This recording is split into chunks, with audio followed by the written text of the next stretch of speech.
Wanafunzi waaswa kushiriki kikamilifu katika shughuli za kijamii katika mitaa wanayoishi. Urusi yazidi kuishambulia Ukraine kwa ndege zisizokuwa na rubani na kuhamasisha mashambulizi katika nchi hizo mbili. Na katika michezo na burudani, taarifa ya kuhairishwa kwa bonanza la michezo UoI zimebeba taharuki kwa wawakilishi wa vitivo. Habari mtazamaji wa UoI Digital popote pale unapotufuatilia. Hujambo na karibu katika taarifa ya habari. Jina langu ni Anastasia Jaba. Mwenyekiti wa mtaa wa Ilembula ameeleza hali ya mwitikio wa wanafunzi wa chuo kikuu cha Iringa wanavyoshiriki katika shughuli za kijamii. Sofia Mwasiwawa anatuarifu zaidi.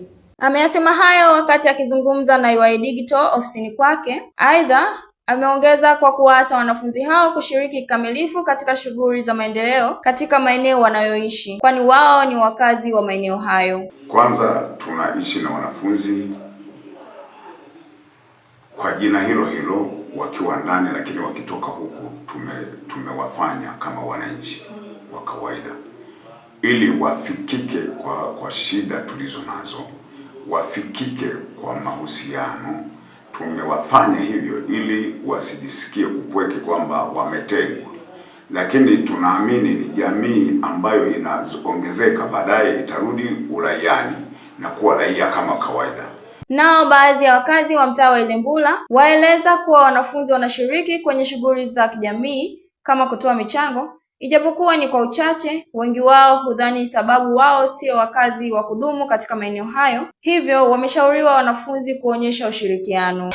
Lazima ni hafifu, labda kutokana na sababu ambazo hivi nazoziona, japokuwa kuna baadhi ya wengine ambao wako mtaani wako wanashiriki, ila sijaona kwamba wanatoa kufeli kama wakishirikiana. Naona wao wanajitahidi. Maana kuna wakati mwingine kunaweza kukatokea na wimbi la wizi. Wanachoka wanatakiwa wakasaidia kwa kabili wale vibaka.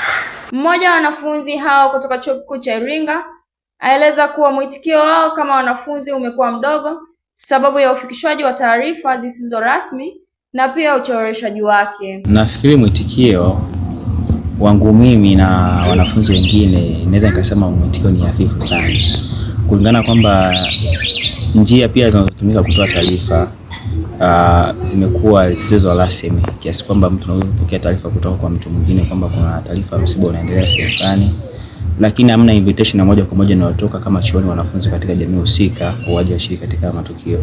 Ushiriki katika masuala ya kijamii ni muhimu na kipaumbele kwa jamii ya sasa. Nikiripoti kutokea katika maeneo haya ya Tumaini, ni mimi Sofia Moses wa UoI Digital. Shukrani sana Mwasiwawa kwa taarifa hii. Na mtazamaji, taarifa yake Mwasiwawa inatukamilishia habari za kitaifa. Tupate mapumziko mafupi na tukirejea ni wasaa wa habari za kimataifa zinazoletwa kwako na Abdillahi Iliasa.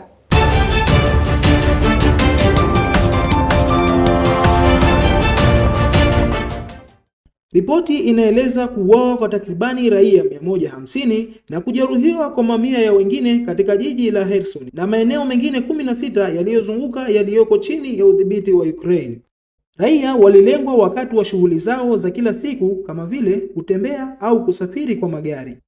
Wanaoziendesha ndege hizo zisizo na rubani walitumia kamera zilizowekwa kwenye ndege hizo ili kuwaona raia walipo kuwaangushia vilipuzi. Mamia ya video zimekuwa zikisambazwa mara kwa mara kwenye mitandao ya Telegram ya Warusi, baadhi zikiwa na maelfu ya wafuasi na baadhi zikionyesha uhalifu huo pamoja na ujumbe wa maandishi unaotangaza mashambulizi mengine. Magari ya wagonjwa na wahudumu wa dharura pia walishambuliwa, jambo lililoongeza idadi ya vifo na kuzuia huduma za haraka za kuokoa maisha. Waathiriwa na mashahidi wanaeleza masaibu makali, ikiwemo vifo vya wapendwa wao na majeraha waliopata wakati wa mashambulizi hayo ya mara kwa mara ya ndege zisizo na rubani. Zaidi ya madhara ya moja kwa moja ya kimwili, mashambulizi ya kutumia ndege zisizo na rubani yameathiri kiakili wakazi kwa kiasi kikubwa na kuwaingiza kwenye hofu ya kudumu. Watu wengi sasa huepuka kutoka nje isipokuwa wakati wa hali ya hewa yenye mawingu au kutafuta hifadhi chini ya miti ili ndege hizo zisiwaone. Ujumbe kama vile ondoka mjini kabla majani hayajaondoka wewe uliyekusudiwa kufa yameongeza hali ya hofu na taharuki. Kuhusu wanajeshi wa Urusi, mtaalamu mwandamizi katika hospitali ya afya ya Kherson anasema wanawawinda raia wanaokwenda kazini au wanaotembea na mbwa wao.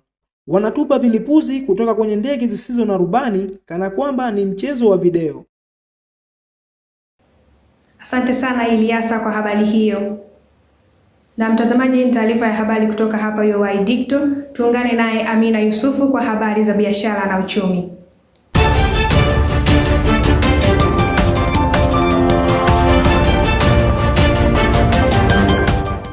Naibu Waziri wa Ubunifu na Ujasiriamali Chuo Kikuu cha Iringa amewashauri wanafunzi wanaosoma huku wakiwa wanafanya biashara kutokata tamaa na kufanya kila kitu kwa wakati wake, huku akielezea mchango wake kama waziri wa ujasiriamali kwa kuwaunganisha vijana na fursa ambazo zinatokea chuoni hapo kwa kushiriki mashindano mbalimbali ya biashara. Mkubwa ambao sisi kama serikali ya wanafunzi tunajitahidi ni kuwaunganisha vijana na watu ambao wanaweza kuwaonyesha fursa na support kwenye kufanya. Kwa mfano, kuwaunganisha vijana na fursa ambazo zinatokea Kiota Hub, ambapo kunakuwa na watu ambao wanakuja kutoa funds kwa ajili ya biashara, startups ambazo zinakuwa zinafanyika. Hiyo ni ya kwanza. Lakini ya pili ni kwa support hata wale wanafunzi ambao tayari wana biashara zao kwenda kwenye maonyesho mbalimbali kupata taarifa. Nao wanafunzi na wafanyabiashara Chuo Kikuu cha Iringa wameeleza changamoto wanazopitia kwenye biashara zao na kwa namna gani wanaweza kumudu biashara na muda wa masomo, huku wakitoa ushauri kwa wanafunzi ambao wamekata tamaa kwenye elimu na biashara. Mpaka saa 11 na kufanya biashara. Hizi changamoto ambazo nakupana nazo kupitia masuala ya darasani na biashara ni kidogo, kwa sababu muda ambao nakuwa jioni darasani yangu inakuwa inakosa mtu wa kuisimamia kwa umakini. Unaweza ukafunga siku nzima kwa kazi nyingi za chuo, kwa hiyo mradi tu maisha yaende, kwa ndio nafungua chochote tunachokipata tunashukuru Mwenyezi Mungu, kwa sababu bado nasoma, unabidi ufanye biashara. Kwa hiyo unafanya huko unajifunza, unafanya huko unasoma, huko unafanya biashara yako kwa namna ambavyo unaifanya. Najua wanafunzi wengi wanaogopa kuanza biashara kwa sababu wanahofia labda ita take much time, kwamba yeye atakuwa anashirika sana na mifugo, lakini atapata muda wa kwenda darasani. Anaona bwana akae kwenye mifugo kuliko kwenda darasani. Ni kupangilia ratiba, tunakuwa na nidhamu ya kufanya hivyo vitu. Yaani ukishapangilia ratiba kwamba hichi kinaenda muda huu, hichi kinaenda muda huu, uwezo kamisi vipindi na mambo yako yanakuwa yanaenda vizuri. Kwamba kwenye biashara uko vizuri na kwenye darasani uko vizuri.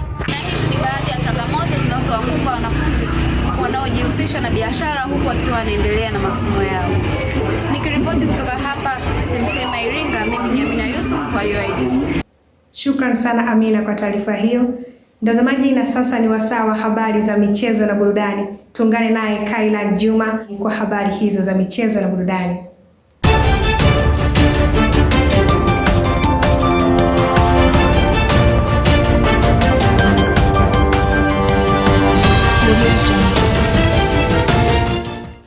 Wawakilishi wa vitivo kutoka Chuo Kikuu cha Iringa vilivyochaguliwa kushiriki bonanza la michezo lililoandaliwa na kampuni ya Vodacom wameeleza kusikitishwa na taarifa zilizotolewa na Wizara ya Michezo na Burudani chuoni hapo za kuhairishwa ghafla kwa bonanza hilo. Wawakilishi hao wamesema hayo wakati wakizungumza na UoI Digital kwa nyakati tofauti mara baada ya kutolewa kwa taarifa za kuhairishwa kwa mchezo huo. Hiyo niliweza kuipata siku ile ghafla majira ya saa 9 kamili hivi, ambayo ikiwa inahusisha kuahirishwa kwa mashindano hayo, lakini aliniambia kwamba mashindano hayo hayaahirishwi moja kwa moja. Hili ni jambo ambalo tulifadhaika sana baada ya kupokea taarifa za kushtukiza kwamba tumeshajiandaa kufanya mashindano ya Vodacom hayo ambayo yamebi sponsored na Vodacom wenyewe, lakini baadaye tunaambiwa kwamba taarifa hazikuwa official. Nao baadhi ya wachezaji wameeleza namna walivyoipokea kwa masikitiko taarifa hiyo ya kuhairishwa ghafla kwa mashindano hayo. Kikweli tulisikitika sana baada ya kusikia mashindano yameahirishwa. Kwa sababu gani? Tulikuwa tumeshaandaa tokea muda mrefu. Tumejiandaa kama wiki mbili hivi, tunafanya mazoezi, natokea asubuhi, tunatokea jioni. Alafu siku mbili ni siku hiyo ya game, nadhani ndio taarifa kama wachezaji tukaambiwa kwamba game haipo, imeahirishwa. Na hatukupewa zaidi kwa undani kuambiwa game imeahirishwa kwa nini, kwa sababu zipi. Kwa upande wake, Naibu Waziri wa Michezo na Burudani Chuo Kikuu cha Iringa, Akram Masudi, amejibu malalamiko hayo kwa kukiri kuhairishwa kwa bonanza hilo na kuweka wazi kuwa mdhamini ameshatoa zawadi na fedha taslimu kwa ajili ya bonanza hilo, ila amepata dharura ya ghafla, hivyo bonanza litaendelea kuratibiwa atakapokuwa tayari viongozi wa timu watajulishwa. Mdhamini kweli alitoa pesa ya mashindano ya uendeshaji ikiwemo gharama za refa, uwanja, lakini sasa sisi kama viongozi tukaona sio fair. Mdhamini wetu ambaye ndo ameandaa bonanza letu amefiwa na mzazi wake. Mmoja wa wazazi muhimu sana ni mama. Kwa amefiwa na mzazi wake. Tukaona tunamuunga vipi mkono? Kwa sababu tunaweza kweli tukalifanya, si ndio? Kweli tukagawa zawadi, lakini yeye hayupo. Atakuja mwakilishi, lakini na yeye alitamani kuwepo. Kuhairika kwa michezo hii kumeweka njia panda kwa wanamichezo wengi hapa Chuo Kikuu cha Iringa, ambapo taarifa rasmi haikutolewa. Nikiripoti kutoka hapa, mimi ni Kailan Marashid wa UoI Digital. Shukrani sana kwa habari hizo za michezo. Mtazamaji, kabla ya kufikia tamati, tujifunze kidogo lugha ya Kiswahili kwa msamiati wa leo kutoka kwake Karim Yasin.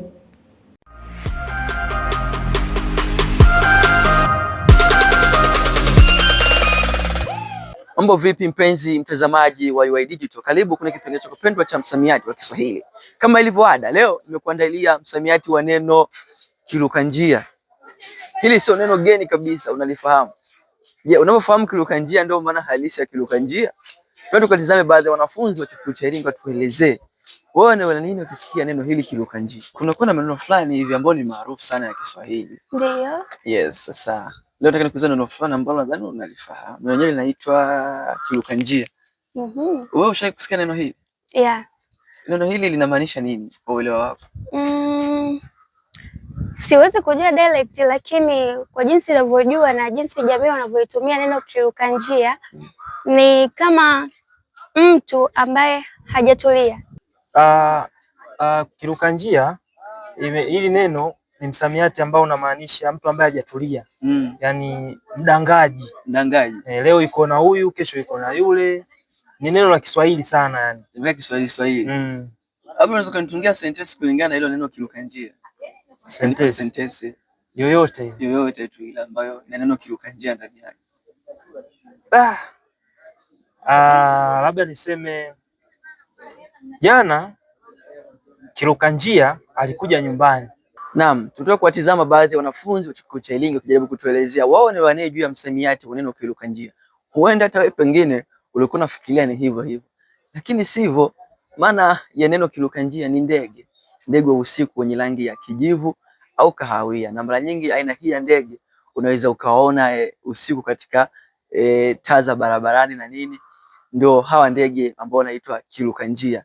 Sasa watu tu walibadilisha jina kutoka kwenye kiruka njia na kuwapa binadamu au katika maisha halisi ya binadamu. Mimi nataka nikuache na sentensi isemayo kwamba ukiwa na tabia za kiruka njia basi jamii itakutafasiri tofauti. Langu jina ni Karim Yasin, UoI Digital, tuwabariki kidijitali. Asante sana Karim kwa kutufundisha kidogo lugha ya Kiswahili kwa msamiati murwa kabisa, na hiyo ndiyo maana halisi ya msamiati kiruka njia. Nami ni kuache na sentensi isemayo kiruka njia ni ndege mjanja sana. Na mtazamaji, na huu ndio mwisho wa taarifa ya habari kwa siku ya leo. Kwa niaba ya wote waliofanikisha matangazo haya, ni kushukuru kwa kuwa nasi mwanzo hadi mwisho. Tukutane kesho panapo majaliwa. Langu jina ni Anastasia Jaba. Asante na kwaheri.